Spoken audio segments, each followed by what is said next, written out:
ಕನಕದಾಸರ 500ನೇ ಜಯಂತ್ಯೋತ್ಸವ ಬಂತು. ನಾನು ಆಗ ಟ್ರಾನ್ಸ್ಪೋರ್ಟ್ ಮಿನಿಸ್ಟರ್ ಆಗಿದ್ದೆ. ಬಸವರಾಜ ಬೊಮ್ಮಾಯಿ ಅಲ್ಲ, ಸೀನಿಯರ್ ಬೊಮ್ಮಾಯಿ, SR ಬೊಮ್ಮಾಯಿ ಅವರು ಮುಖ್ಯಮಂತ್ರಿ ಆಗಿದ್ದರು, ನಾನು ಸಾರಿಗೆ ಸಚಿವ.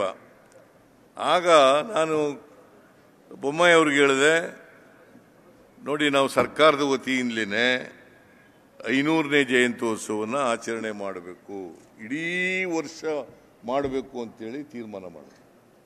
ಇಡೀ ವರ್ಷ, ಬಹುಶಃ ಇಡೀ ವರ್ಷ ಕನಕದಾಸರ ಜಯಂತ್ಯೋತ್ಸವವನ್ನು ಮಾಡಲಿಕ್ಕೆ ತೀರ್ಮಾನ ಮಾಡಿದ್ದು ಬೊಮ್ಮಾಯಿ ಅವರ ಸರ್ಕಾರ, ನಾನು ಸಾರಿಗೆ ಸಚಿವನಾಗಿದ್ದಾಗ ಅಂತಕ್ಕಂಥದ್ದನ್ನು ತಿಳ್ಕೊಂಡು ಅಲ್ಲಿಂದ ಈಚೆಗೆ ಎಲ್ಲ ಕಡೆ ಕನಕದಾಸರ ಜಯಂತ್ಯೋತ್ಸವ ಆಚರಣೆ ಮಾಡಲಿಕ್ಕೆ ಪ್ರಾರಂಭ ಮಾಡಿದೆ.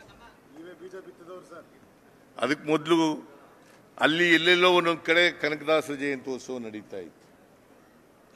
ಕನಕದಾಸರ ಜಯಂತ್ಯೋತ್ಸವ 500ನೇ ಜಯಂತ್ಯೋತ್ಸವ ಮಾಡಿದ ಮೇಲೆ 1988 ನವೆಂಬರ್ ತಿಂಗಳಲ್ಲಿ 500ನೇ ಜಯಂತ್ಯೋತ್ಸವ ನಡೀತು. ಅದಾದಮೇಲೆ ಎಲ್ಲ ಕಡೆ ಕನಕ ಜಯಂತಿಗಳ ಮಾಡಲಿಕ್ಕೆ ಶುರುವಾಯ್ತಿತ್ತು, ಸಂಘಟನೆ ಮಾಡಲಿಕ್ಕೆ ಶುರುವಾದದ್ದು. ಆಮೇಲೆ ನಾನು 89ರಲ್ಲಿ ಸೋತೆ. ನಾನು ಸೋತ ಮೇಲೆ ಮಠ ಮಾಡಬೇಕು ಅಂತೇಳಿ ಎಲ್ಲ ಕಡೆ ಓಡಾಡಿ ಮಠ ಮಾಡಲಿಕ್ಕೆ ಪ್ರಯತ್ನವನ್ನು ಮಾಡಿದೆ. ಕನಕದಾಸರ ಮಠ ಇರಲಿಲ್ಲ, ಆಮೇಲೆ ಕಾಗಿನೆಲೆ ಮಠ ಇರಲಿಲ್ಲ.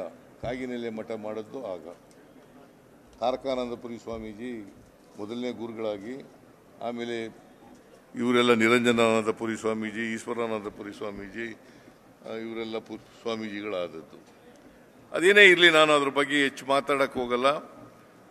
ಒಟ್ಟಾರೆ ಕನಕದಾಸರು ಈ ಸಮಾಜದಲ್ಲಿ ಬದಲಾವಣೆಯಾಗಿ ನಾವೆಲ್ಲರೂ ಕೂಡ ಮನುಷ್ಯರಾಗಿ ಬದುಕ್ತಕ್ಕಂಥ ವ್ಯವಸ್ಥೆ ಬರಬೇಕು. ಬಸವಣ್ಣವರು ಬಯಸಿದ್ದು ಅದೇನೆ, ಅಂಬೇಡ್ಕರ್ ಬಯಸಿದ್ದದೇನೆ, ಬುದ್ಧ ಬಯಸಿದ್ದದೇನೆ, ಗಾಂಧೀಜಿ ಬಯಸಿದ್ದದೇನೆ,